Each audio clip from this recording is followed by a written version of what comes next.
Join UF Hall of Famer and 14-year NFL vet Shane Matthews every weekday as he brings you all you need to know about your Florida Gators, including news, analysis, and opinions with some of the biggest names in sports.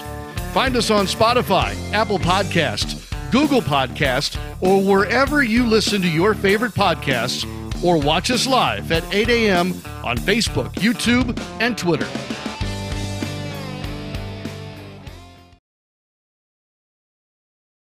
Good morning and welcome to a Tuesday edition of Pot Up with Matthews in the Morning from the Crime Prevention Security System Studios. Large enough to serve you, small enough to care. Got a good show lined up today. We're going to crank it up here in just a second with the voice of the Gators, Sean Kelly.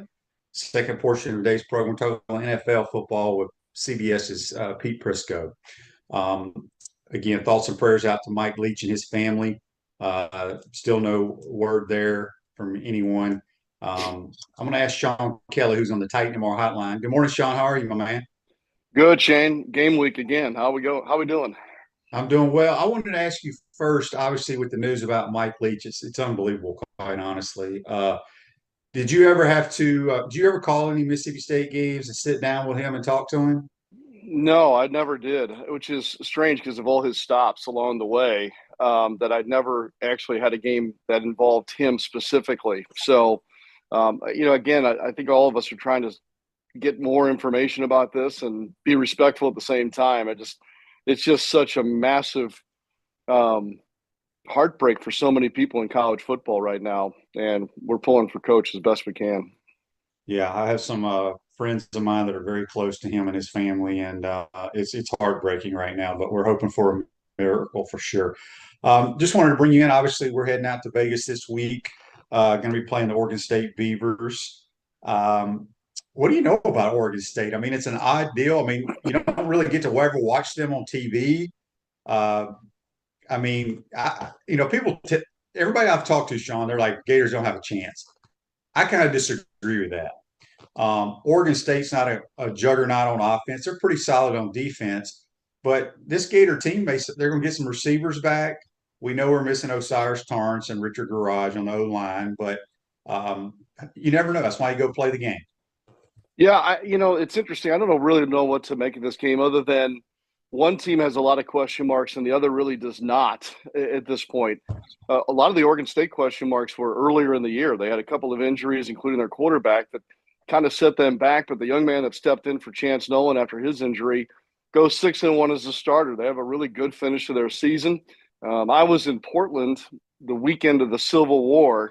I was up there with Florida Gators basketball, and nobody was really giving them a chance against Oregon. And it didn't look good. And then all of a sudden they had this, massive comeback and they win their huge rivalry game to end the regular season. And this is a team that last year found themselves in their first bowl game, Shane, in I think 8 years. I mean, they went 8 years, no bowl game, just kind of mired in mediocrity in a mediocre conference in the Pac-12. They get to the Las Vegas Bowl and just do a face plant. I mean, I don't know whether it's distractions of LA or what, but Utah State just made them look less than average a year ago this time. So that's apparently been a bad taste in their mouth for a long time now.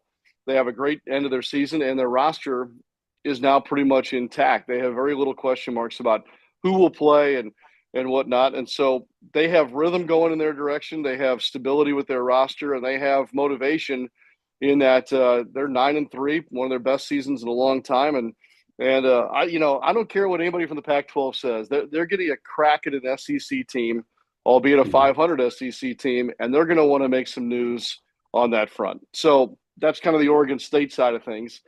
And then with Florida, obviously there's just a lot of question marks. What will the quarterback position look like? What is Jack Miller going to look like in his start, with so limited reps in college football? None here, obviously. But he still has those two very good running backs and an offensive line, and I think Garage might play. I'm trying to get my handle on that. You may know more about Garage's situation with the Senior Bowl invite. But this is an offensive line that did a really nice job road grading for those running backs, kept Richardson pretty clean all year. He's still got Ricky Pearsall, one of those wide receivers, and it looks like the defensive secondary and up front with, the two ends with, Paul Ryland and Umami Ellen, they're all still there. So I'll be curious to see what that looks like on Saturday morning our time locally for you and me, Shane. But obviously an afternoon game for everybody here back home. Um, I've been on both sides of this for the bowl game. I've called bowl games where a team has come in and gone through the motions and just gotten drilled. And I think some folks around here will remind me that that's been the case here on a couple of occasions. But I've also seen teams go in there kind of in Florida's similar position, and they're more motivated than you thought. And you've got a lot of guys that have a chance to play on that stage for the first time and play above their grade, if you will, and end up pulling an upset or, surprising somebody. So it's a tough read on one end, and it seems like it's pretty easy to read on the other. Yeah, we'll see. I think the Gators are going to play well. I think, it's going to be interesting to see how Jack Miller plays. Obviously, everybody's going to be focused on him. But boy, if he has a good game, what does that do moving forward to next year? Because a lot of people here on Facebook Live, brought to you by Mel, are asking QB Grayson McCall into the portal yesterday. What's your thoughts on him? Very good player. I think we'll have some interest. They have their eye on their guy. We'll see if we get him or not in a couple of weeks once the bowl games and everything are over. Sean, we got a text on the Titan MR text line for you. It says from Jimmy up in Knoxville, Tennessee. He says, Sean, love listening to you on the radio. Are you calling any bowl games for ESPN this year? I am. I'll have the Sugar Bowl in New Orleans on New Okay. Year's Eve. Yep. Well, So, it's not New Year's. Yeah, I saw the game time, and I was talking to a couple people. I don't remember ever growing up, because that was the game when I was growing up in Mississippi. That game was always at night. It's a day game. Isn't it like noon? It's 11 a.m. New Orleans time this year. Yeah, it's strange. You're right. It was always kind of the nightcap to the New Year's Six games. That and the Orange Bowl were the two night games, I guess, is probably, if I'm really dating myself, going way back when, sugar then orange on New Year's Day. Followed, preceded by the Rose, and Cotton was the kind of the start of it. So Fiesta was in there somewhere, but I think all of us who lived Mississippi and East, Fiesta was kind of like this afterthought most of the time. But yeah, it's strange because it's the same day. I think they're clearing the deck basically by having the Sugar Bowl at 11 a.m. If I'm not mistaken, the college football semifinals are later that day on New Year's Eve. Am I right in that? My bowl schedule's all jumbled in my brain right now. Yeah, I honestly don't know. I haven't looked at all that stuff way down the road. Yeah. Yeah, but it was crazy when I did see the Sugar Bowl being at around noonish. It was weird to me. Another text on the Titan MR text line for Bobby in Charlotte. Hey, Sean, love listening to you calling football and basketball Gator games. How would you break down year one so far? Have you adjusted to living in Gainesville? Yeah, I appreciate the question and the kind words. I feel like I've had hardly any time to really get to know Gainesville, the town itself, all that much yet. We hit the ground running, right before training camp. And I'm looking forward to some gaps in my schedule to kind of get to know Gainesville a little bit more. But here's the thing that sticks out for me, Shane, and it's probably three things at the top of my list. One, from the day that I interviewed for this job and now through the 4 or 5 months we've lived here, the people are fantastic. And that stuck out most to me, more so than, what does Gainesville have brick and mortar wise? It's the people that have been so great. I inherited a fantastic broadcast crew. Now, Shane, I'm making him feel uncomfortable here, but it's been such fun working with Shane and Tate, and that goes right through to Matt Surrency, who's our spotter, Steve Egan, our engineer. That part's been so comfortable, fun, and has clicked way quicker than it has for me with some other crews. And then the third thing is, I think at this point in my life or my career, maybe I just never really appreciated this enough, never stopped to think about it enough. But sometimes that feeling of you're where you're supposed to be, that's kind of the way I felt about my experience here at Florida and what it will be now moving forward for the rest of the way for me, is just that feeling of this is where I'm supposed to be, and that's a really cool feeling. Yeah, that is awesome. But Gainesville is a great town. There's no question about that. Got a bunch of Facebook Lives here. I'll get to a couple of them for you. Andy asked, Sean, loved your weekly shows with Billy. Did you sense any change in Billy's demeanor as the season progressed? That's a really good question. No, not necessarily, because I think one of Billy's qualities here is he stays on a pretty even keel most of the time. I think that um, one thing that I found about working with Billy a little bit, or at least meeting with him weekly and whatnot, is the building of the trust that we had in our relationship, as far as things that I could ask him, whether it be off mic or on, or on the mic. And I think there's this sense of that he knows the process and is okay with where this process is at the moment. Not okay with the Gators record, or obviously certain games, didn't sit well with him. But I think that as far as what he's trying to build, he has a patience about him, or an understanding that there is this process. And that's the thing that I think you and I noticed pretty much early on with him, with camp and whatnot. There's a very deliberate nature to Billy Napier. And whether it's he's leaning on programs that he's been a part of before that have been successful, or what he learned as a head coach at UL, he knows, that obviously it's not as he said before, to use his words, you don't walk in, flip the light switch, and the house is built. So in that sense, I think that's kept him from riding the highs and the lows that maybe I would. But as far as our weekly visits go and whatnot, I felt like that demeanor didn't change a whole lot throughout. And sometimes I wanted him to be more excited, and he wasn't. And sometimes I felt like he should be more angry or more upset about something, and he wasn't. So that's just me trying to fit him into my expectations, and that's not fair to him. Yeah, he's a very even keel guy. He keeps his composure no matter what. At Chris Doing Mortgage, they do mortgage lending right, helping home buyers throughout Gainesville and North Central Florida. Call Chris Doing Mortgage today at 352-244-0840. A few more minutes with Sean Kelly, the voice of the Florida Gators. We got a bunch of texts here. I'm just going to pick a few of them. This one revolves around. I wanted to ask you this: when you watch like NFL games or college games, obviously you got the Troy Aikman and Joe Buck team or what have you. On Monday night, Sean, I watched Peyton and Eli. I think they're outstanding. Now, I like to listen to them talk football, but they crack on one another, and I think it's funny. Have you ever watched the Manning cast? Yeah, I haven't watched a whole lot of them this year, maybe one or two. I was intrigued last year when they started it, how that would go. And it's a little more polished this time around. I think that just comes with reps and a few people in their ear about how they want that to go. But I like the fact that not only do they crack on each other a little bit, there's really no rules, right? I mean, they're not bound by broadcast rules in their medium of television. Certainly not that the type of rules that Shane and I can have to follow, because it's a radio broadcast where they can't see. So they're playing without, there's not a whole lot of structure there. And a play can happen in front of them, and they can continue a conversation with a guest, or take time to kind of crack on each other, as Shane mentioned. So that's a very interesting thing. I think that we're going to see more of that in sports broadcasting, but it's going to take the right people. The Peyton Eli thing works, but you can't just throw anybody in there and say, let it rip, no rules. It won't be as good. So with the right people in the right sports, it'll be pretty funny. Yeah, I agree. Chris from Iacca says on the Titan MR text line, I watched Michael Pratt highlights yesterday. He's impressive. If we get him, we'll be a contender if we can get the defense cleaned up a little. Yeah, he's a very good player.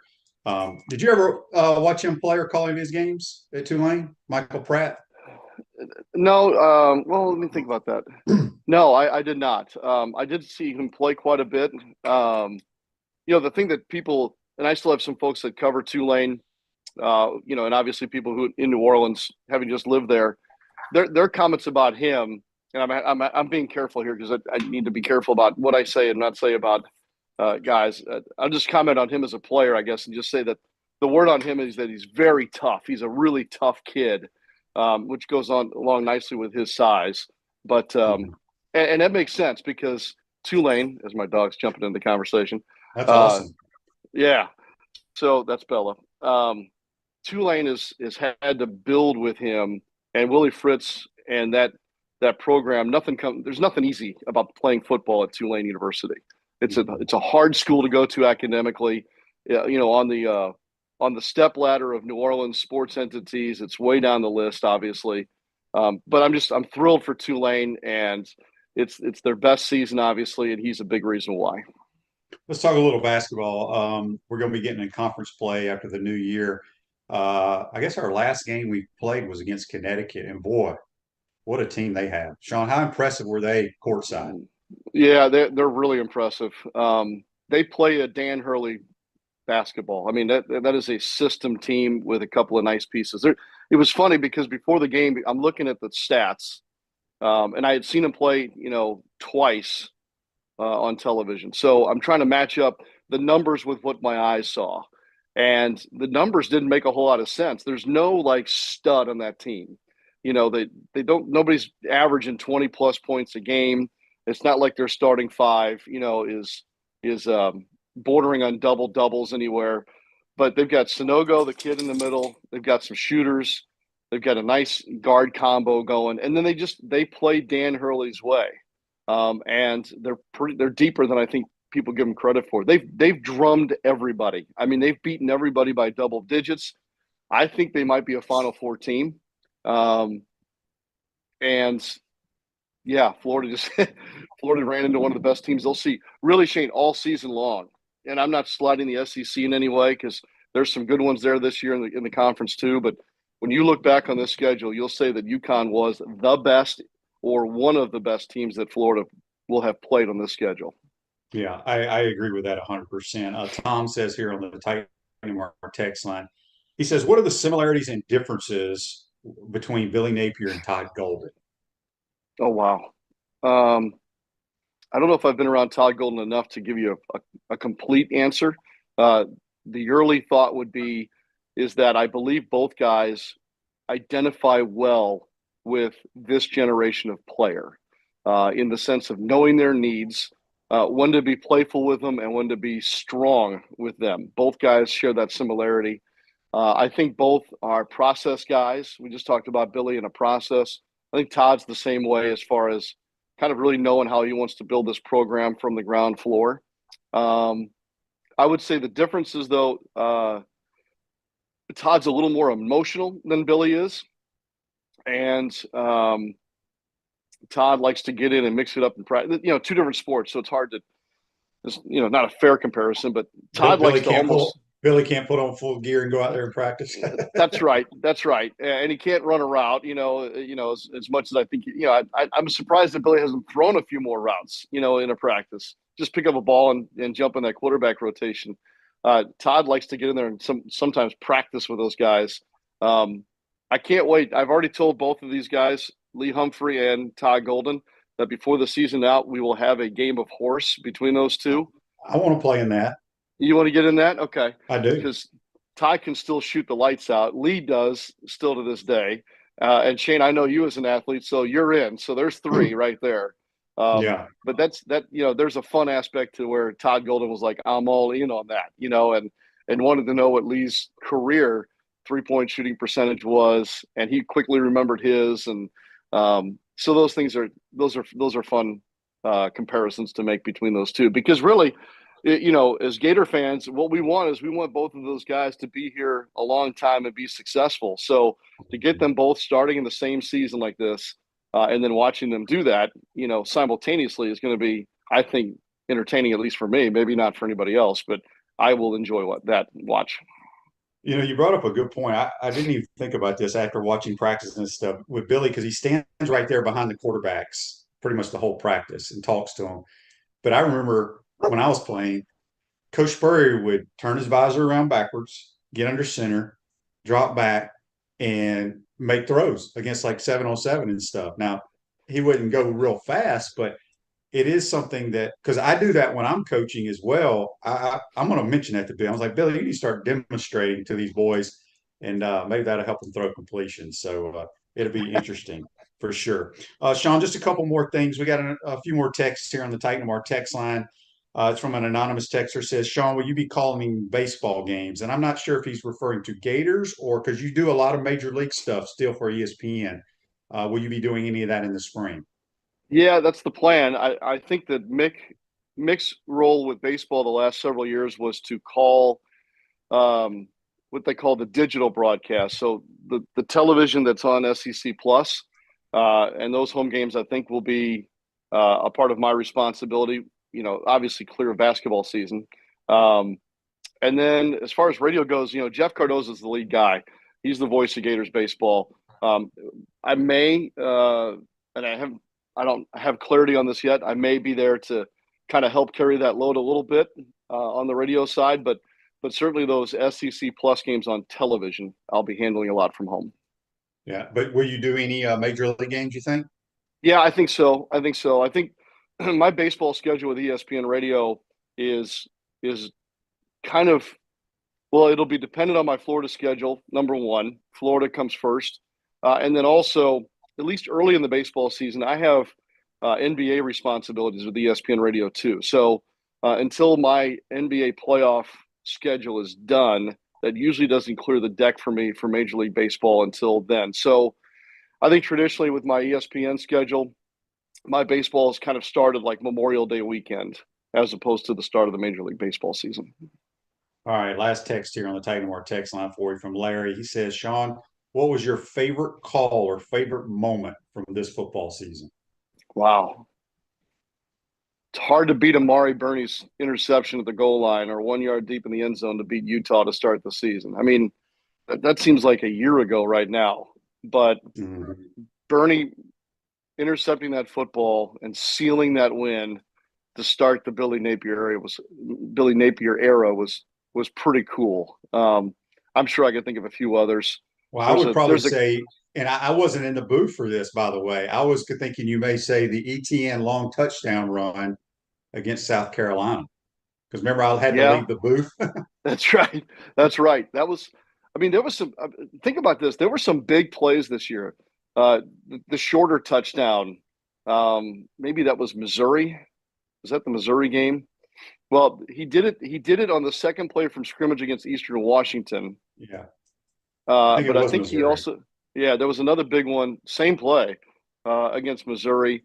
Anthony Richardson had a couple of touchdowns that were just special. I mean, special. We'll evaluate Richardson's place in Florida Gators football history at a later date, but there are some plays this year that they'll go down as memorable, that's for sure. But as far as impact and that kind of thing, boy, it's that Burney interception to seal that first win for Napier was pretty cool. Yes, it was. Andy says, "How about Des Watson's rumble?" That was classic. Big Des. There'll be more of that to come. Yeah, Chris says here, Shane, after seeing both, compare the teaching, coaching of Spurrier and Napier and dealing with QBs. It's hard. I'm not on the field being coached. I'm just standing up against a wall watching, so it's hard for me to compare. But I have no problems. I know a lot of people have problems with Billy calling plays, being the head coach, coaching quarterbacks. I have zero problem with it. So anyway, there was one other thing I had to ask you, Sean, before I let you go, and I can't remember now. I just lost my – it was Lauren Meadows on here on Facebook Live talked about you do a really good job with the NBA. Will you be doing any NBA games at all this year? Yes, sir. My first one's coming up. Christmas Day, I'll have Milwaukee at Boston. I'm really looking forward to that one. I've been, I guess, the number 2 NBA guy at ESPN Radio. Mark Kestisher is the lead. And so on Christmas Day, this will be my 6th or 7th in a row or something like that. Mark usually he and his partner will go do what they think at the start of the season will be the best Christmas Day game. And then I get, the second one. Well, this year, I think I've got the best one. I think as it turns out, Milwaukee at Boston will be the best game this Christmas cycle. So I'm looking forward to that. And then because of my now Florida Gators men's basketball schedule, I probably won't do much more NBA until later in the regular season, and then certainly in the playoffs too. Yeah. So I wanted to ask you, because as you said, the Florida Gators, Florida Gators are your number one priority, but you get to do all these other cool deals. Right. But when you go, let everybody know like your preparation time. Okay. So let's just say you're preparing for Oregon State this Saturday. And then in a couple of weeks, you got to call the Sugar Bowl, but then you got to go call an NBA game. Then you got to go back and call the Gators against whoever in basketball. I mean, that's got to be somewhat difficult because you're trying to memorize names and numbers so you don't have to look at your chart all the time, right? That's the goal. um, like here's the crazy thing. Like starting today to January 1st, I have Florida basketball against Ohio tomorrow night in Tampa. You and I'll leave on Thursday. I'll have the bowl game on Saturday. Christmas Day, NBA. Then on the 28th, I'll have Florida basketball at Auburn to kick off the SEC schedule. That's on the 28th. And then the Sugar Bowl on the 31st. So that's a pretty wild run between now and the end of the calendar year. I think what I've learned over the years is just to try and keep what I can in front of me and not work too far ahead. I'll do a bunch of game prep today for our bowl game on Saturday, and I'll do my game prep, most of it, for tomorrow night against Ohio for Florida basketball. And so then I'll put the football stuff aside. I'll focus on the basketball game tomorrow night, but that means then on Thursday morning on that flight to Vegas, then it's full focus for the football game Saturday. And then when that game's done, I'll flush that and get ready for my NBA game. Now, that doesn't mean that tonight both Boston and Milwaukee play in a doubleheader on ESPN, NBA wise. I'll DVR that because I'll want to be able to make sure that I watch both of those teams play, just to get my eyes used to. I pick up little things. You know, you talk about names and numbers. Sometimes it's as simple as, does Jaylen Brown, is he wearing armbands on his left arm or his right? Or this Saturday, when we have a team that will run multiple running backs out there, sometimes, as you and I know, and we'll know, trust me on this one, Saturday at Allegiant Stadium, we're way up in the air. So if you don't catch a number, maybe you catch the fact that Shane Matthews wears blue shoes, and his counterpart wears, red shoes or whatever. So I'll try and pick up on those things. That helps with the prep. And then, look, the other thing is this, is I have this luxury with you and Lee, with the Florida broadcast, but I've learned now, after you and I have done enough games together, I know what to prep for. I don't have to over prep. I know Shane's going to cover this, so I can I know when I can lean on Shane or I can lean on Lee, and that helps narrow down some of that prep a little bit. But it's a lot. And sometimes, I can get distracted. I just need to stay a little extra focused the next 2 weeks. Yeah, that's good stuff, though. That tells you what people around the country think of Sean Kelly, having you do all those different sports. There's no question about that. We had one text come in here from an anonymous texter, wants to know, do you have any run-ins with the HBC, Steve Spurrier? Doesn't he have an office on your same floor in the stadium? How cool is that, right? I mean, and people need to know, and Shane, you probably talked about this, next to my door, it says Sean Kelly. Next to his door, it just says HBC. Okay, yeah. Enough said. And it's like 3 doors down from my office. And Coach isn't there every day. He's there more than you think. And during the spurts that he's there, I can hear him down the hall. And so I'll pop in, and it's so cool. One of the great things about Coach, and you know this, Shane, is that he remembers, like, he can remember weather on a given day. He can remember specific play or the play that led to that play. And so he'll ask me about something usually, and then I will try to quickly turn the conversation back around so that I can learn from him. He's always inquiring, but I'm the one who wants to learn. So I try to turn it back on him, and then he'll pull out, in his desk, and Shane knows this. The desk is like this Sanford and Son looking clutter, battleship basically.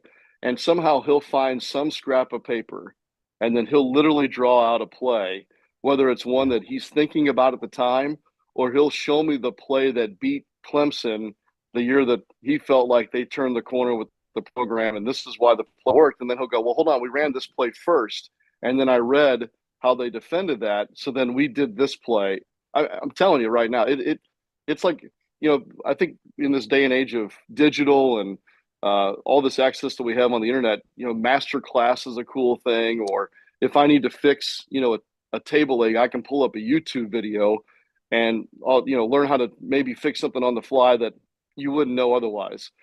He's like a human YouTube channel, right? And so you can ask him about the current state of college football, the pro level of football, or he'll take you back to the 90s and I can learn more about when Shane was playing, or, he's helped me grow my Florida knowledge base and my football base at the same time. So he's a treasure, and every time he opens his mouth, I shut up. That's just the way I do it around Coach. There's nobody like you. Well, Sean, we appreciate your time, my man. We'll see you in Vegas. Can't wait. By the way, if you think it's going to be warm out there, Shane, it won't be. It's I going to know. be I cool saw in the weather. desert. Yep. Yeah. Yep.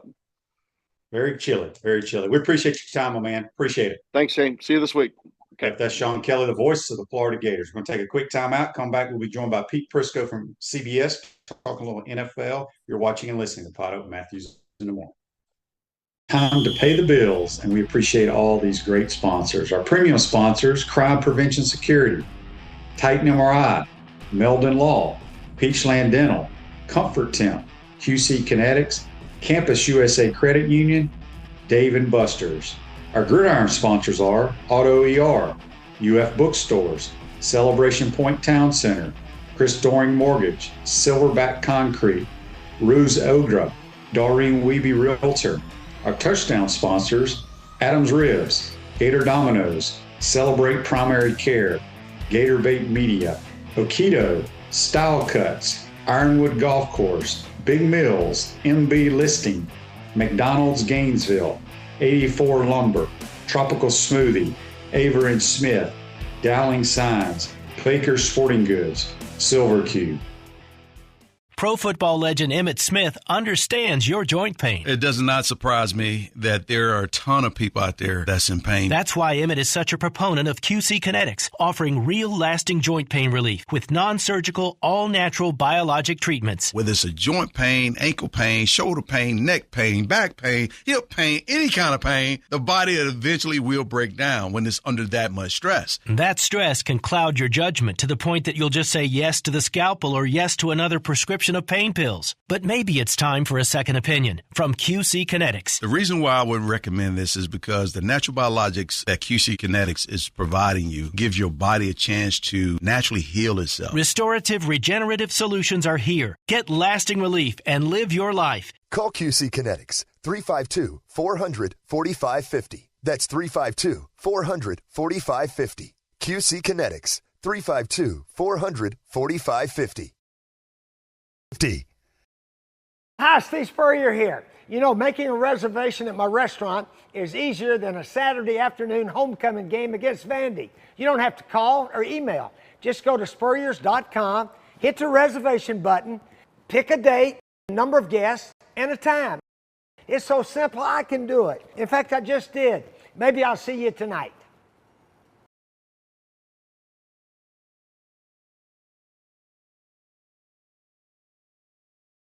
Back to the Crime Prevention Security System Studios, large enough to serve you, small enough to care. Celebration Points, where the Gators go to celebrate, with premium brands like Nike, International Diner Center, Dave & Buster's, Palmetto Moon, Escape Apology, Visors Rooftop, and the HBC's restaurant. Spurrier's Gridiron Grill, the #1 celebrity polished casual restaurant in America. We'll see you at Celebration Point, where the Gators go to celebrate. I want to thank Sean Kelly, the voice of the Gators, for joining us on the Titan MR hotline. A lot of people asked about Buddy. Yes, Buddy had a family emergency or what have you. And hang on, what is this text? Okay. And our thoughts and prayers go out to Buddy's family. I think everything's okay. So anyway, we're going to go to the Titan MR hotline now, and we're going to be joined by CBS Sports Pete Prisco, talking about NFL. Good morning, Pete. How are you, buddy? What's up, Shane? How are you? I'm doing well. Pete, before I get started, have you already had any run-ins or anything with Mike Leach during your time? Yeah, actually, I did. And, I don't cover college football, but I was at the Combine once out having a few cocktails at the bar like everybody else does. And Mike Leach happened to be in there. And, he'd come and he'd pick the brains and meet with people. And he actually started diagramming plays on a napkin. I mean, it was amazing. And I sat there and listened to him, and he was, drawing up why he liked this play and that play. And he was diagramming plays on a napkin in the bar with the Combine. And I thought, oh my gosh, this story can't be real, but it was, and it's pretty amazing. Yeah, it's sad, man. It's sad what's happening. Yeah, it's very sad. All right, let's talk a little NFL. Give me your biggest disappointment so far. I mean, the season's coming to an end pretty much, and your biggest surprises. Well, I think when you look at the biggest disappointment, I mean, the Broncos, the way they've played with Russell Wilson has to be at the top of the list. And, Russell Wilson was signed and traded for, gave up a lot of draft capital and players and paid him a big contract. And he looks like a shell of himself. And their offense is dreadful. I mean, they finally scored on Sunday, but most of the season they've been really bad in moving the football on offense. So they're the biggest disappointment. I don't think it's close. And then I think when you look at the surprises, you got to look around at like teams like the Lions, the Giants, the Jets. And here we are in December. Think about this for a second. We're in December, middle December now. And Christmas is a week away.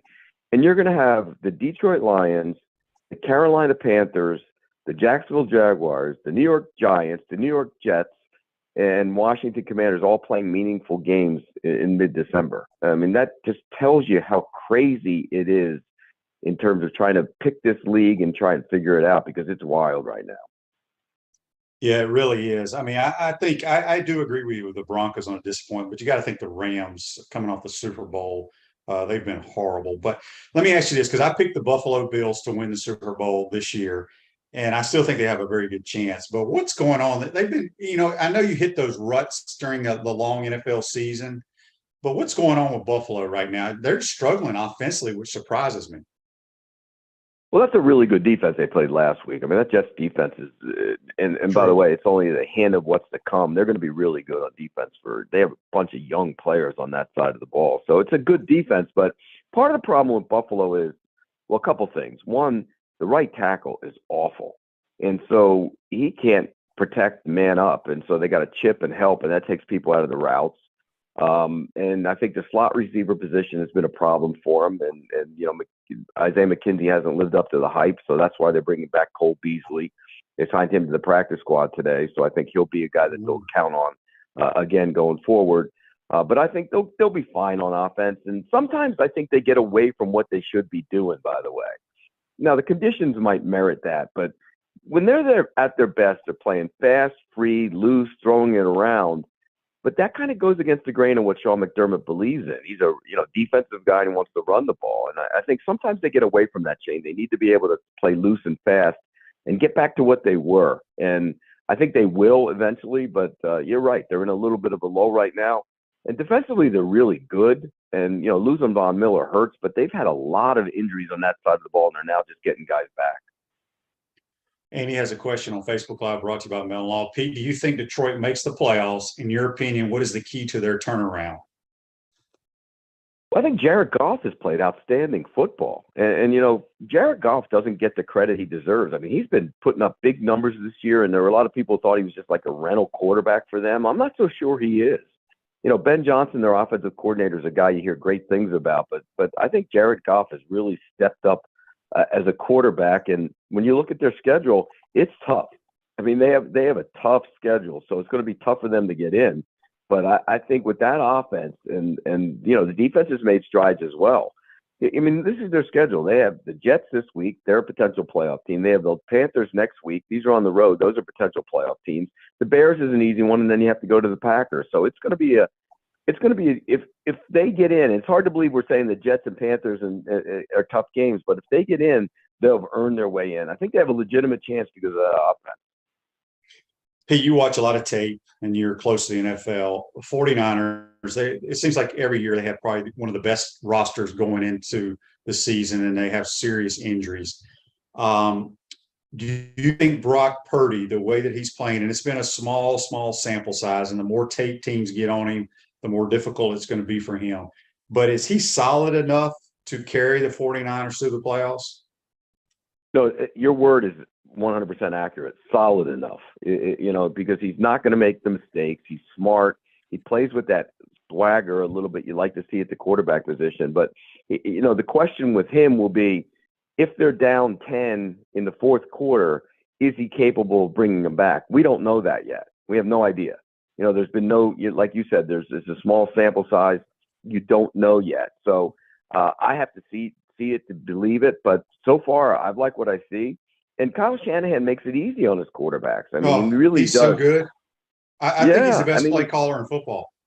I agree with you. I think he's outstanding, and it helps that you have weapons. I mean, my gosh, you have arguably one of the two best tight ends in the league, and Kittle. When Samuel, before he got hurt, you had him. Ayuk has emerged as a big play wide receiver outside, and then you have McCaffrey in the backfield. And when you have McCaffrey and Elijah Mitchell, you could really do a lot of things. So it helps that you have the weapons, but I think Shanahan makes it so easy on them that I don't really think you're going to be that concerned with the 49ers going forward. But again, what happens when they're down 10 in the fourth quarter? Can he rally them back? That's the big question. Yeah, that is a great point. But yeah, Shanahan, his creativity just blows me away. And I don't get to watch the actual game tape, just watching on TV, just how his motions and just his different schemes are just unbelievable. Let's talk Jalen Hurts, probably the leading candidate for the MVP. Boy, it's unbelievable the way he's playing. I'm very surprised. Do you credit Brian Johnson, who used to be at Florida, for how much he's improved? Yeah, and I credit Jalen Hurts, and I saw them in the summer in training camp when they were down here in Miami, and in talking to some of the people last year, the coaches used to go nuts because he never got off his first read and got to 2 and 3 and 4, and they would have these screaming matches and yelling at him after practice and get to this guy, got to speed it up, get going. And during camp this summer, none of that. And so I give Johnson a lot of credit, but I also give Jalen Hurts a lot of credit because I think he's one of those kids that, wanted to be great and put the work, understands. It's not just one read, get out of there and go. You can sit in there and go through your reads and go through your progressions. And granted, their offense is schemed up where it's a lot easier on him because he has the threat to run the football and they designed it for him. But he's improved as a passer greatly, and he's still a big time threat as a guy who can move outside the pocket. So yeah, I think he's the leader for the MVP right now, and I think his improvement is incredible. And he seems like such a really good kid. And one that wants to be great. So I give him a lot of credit, and I give the coaching staff a lot of credit for what they've done with him. Let's talk about the three state of Florida teams before we get you out of here. The Dolphins have had a pretty good year, but they've struggled lately, and especially Sunday night, Tua had a rough night. How do you see the Dolphins moving forward into the playoffs? Well, they got a tough game this week at Buffalo too, and it's supposed to be like 7 inches of snow on the ground. So all that talk about Tua 3 weeks ago has changed. The narrative's changed quickly. It's funny because everything he does is thrown into the middle of the field, and you saw the Chargers take that away the other night. The Niners did as well, and so I think he's got to adjust his game, and the Dolphins have to adjust their game, and we'll see if they can. Against Buffalo. And there was always the question about when you go to Buffalo, is his arm strong enough in the elements to rip it? And so that'll be something to keep an eye on. Saturday night's a big game for the Dolphins, A, because if they win, they're back in the race and have a real chance to win the division. But B, if they lose, you're sitting there, you're still a playoff team, but you're wondering about your team right now and where you are going forward. So it's a big game for Tua. It's a big game for the Dolphins. So I have to see it, but they've kind of figured them out a little bit. The rhythm throws into the middle of the field. The way they run that offense, those off the run, the rhythm throws were taken away, and they didn't adjust, and he didn't adjust. So that's a concern. Yeah, you're exactly right. They took the middle of the field away, no doubt about it. The Buccaneers, like I said, I just watch them on TV. They look old and slow to me. Are my eyes lying to me, Pete? No, you're not. And you know what, too, Shane, when the offensive line has problems, they have problems, and Tom Brady has problems. I think he starts seeing ghosts. I mean, you look at what he does when there's pressure in the middle. And so you saw that against the 49ers the other day. And there's no real rhythm to the offense. Even when Julio Jones gets down the field, it doesn't look like, because he's been hurt all year. They don't spend much time working together. He misses them. So, I think that offense is bad. But having said all that, all they got to do is beat Atlanta and Carolina, and they win the division, period. End of story. And they're going to be a playoff team. So I think that's something to hang your hat on, but also are they going to be a threat in the playoffs? That's the $1 million question. All right, the Jaguars are playing good football. Trevor Lawrence is playing extremely well. I think his coach is a really good play caller. Do you think the Jags can somehow sneak into the playoffs? I'll tell you what, the way the Titans are playing, it wouldn't surprise me. That the Titans are a mess. They have a lot of injuries, but not only that, they're bad on the offensive line, really bad, and that's a problem. And so they play the Chargers this week. They play the Cowboys next week. If they lose those two games and Jacksonville somehow goes, 3-1 or 2-1 in the next three, then that game at the end of the year becomes a elimination game. And they showed they can beat them. So it's possible. I don't know if it's likely, but it's certainly possible. And there's another surprise that they're playing a meaningful game in December, the Jacksonville Jaguars. But one thing that they definitely have to be excited about, and you know this because you've been around the league and you followed football for a long time. Once you have that quarterback and they have that guy, that sustainable success for the next decade will follow that franchise. You might not win a Super Bowl, but you're going to be hanging around each and every year because that quarterback is capable of carrying that team deep into the postseason. So Trevor Lawrence has proved that he is that guy. I agree with that 100%. All right, before we get you out of here, we got a text on the Titan MR text line from William. Two-part question. He wants to know your thoughts on Damian Pierce with the Texans and why don't the Buccaneers ever dress Kyle Trask? Because Blaine Gabbert is their backup quarterback, and they love Blaine Gabbert. They think he's the guy, and so that's why they don't dress him. And B, the first part of that, I love Pierce, and you know what? The Texans should thank the Florida coaches because they didn't use him in Florida, so he's got a lot. He doesn't have that much wear and tear on his body because he is a violent, tough, physical runner. The problem with being that kind of runner is you take a lot of shots, so he's got to be concerned about that. But boy, he's a good football player. Yep. And one last text came in from Scott on the Titan More text line. Pete, what are your thoughts on Anthony Richardson, and will he be a first-round pick? He'll be a first-round pick because there's always the attraction of his, the athletic ability, the height, the power, the arm. But he's got to improve as a passer. And so, people liken him to Josh Allen because he is such an athletic, big, physical guy and can move and has the big arm. But I got to see that to believe it. I think if he improves as a passer, he's going to play quarterback in the NFL for a long time. But the way I see him right now, he is far, far away from being a polished passer. Yeah, no doubt about it. Pete, I appreciate your time. Let everybody know how they can follow you on Twitter and read your work. Yeah, Prisco CBS on Twitter, and you can watch me all the time on CBS Sports HQ, and all my stuff is at cbssports.com. Appreciate your time, my man. Happy holidays. You got it. Take care, Shane. Yeah, that's Pete Prisco. Join us on the Titan MR hotline. We're going to take our final time out, come back, wrap up this Tuesday edition.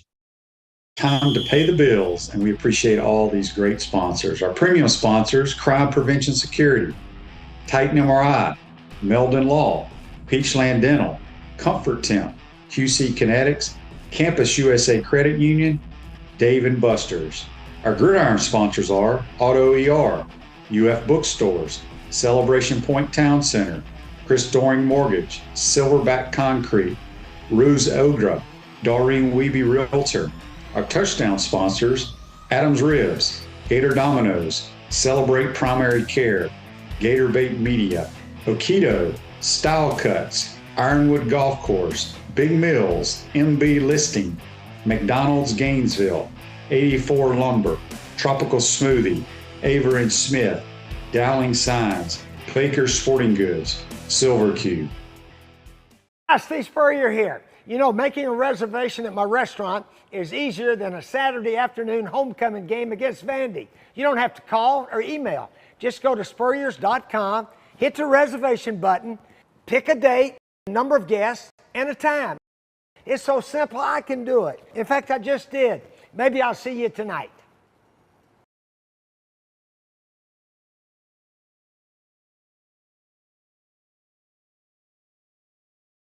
To the Crime Prevention Security System Studios, large enough to serve you, small enough to care.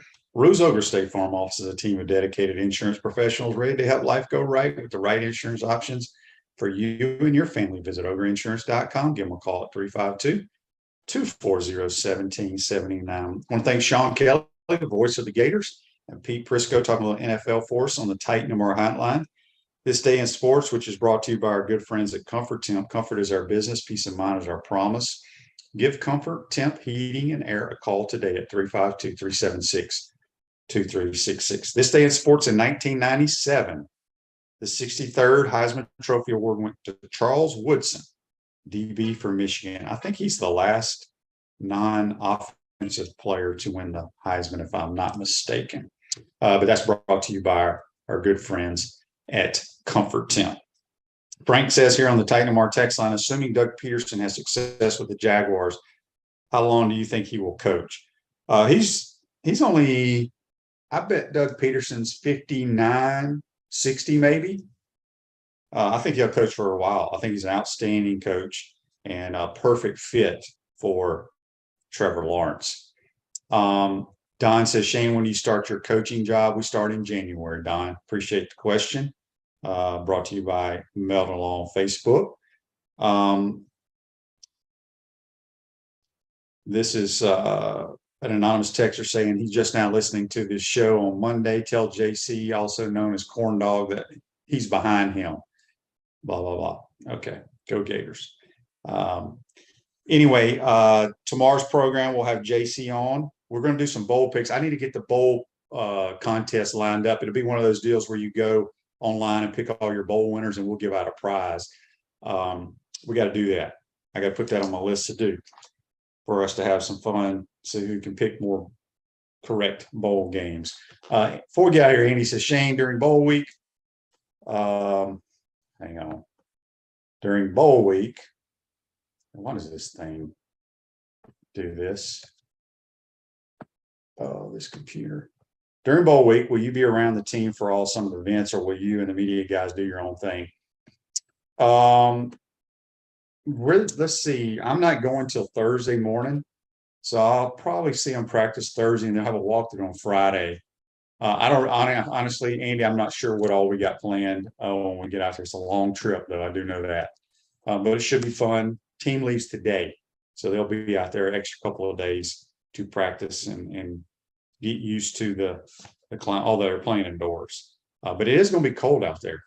I was hoping to play golf somewhere, and but it's during the day, it's like 35, 40 degrees. Greg says Doug Peterson's almost 55. Okay, I thought he was a little bit older than that, but I think he'll be coaching for a very, very long time. Are you in the market to buy or sell your home? Doreen Weeby, a realtor with Caldwell Banker M. Parrish, provide you with fast, friendly, reliable service. Call her today at 352-562-1411 to help your dreams come true. Hope you enjoyed today's program. Again, our thoughts and prayers go out to Mike Leach and his family, just hoping for a miracle. And then thoughts and prayers for Buddy Martin and his family as well. Have a great day, folks. We'll see you tomorrow. Take care.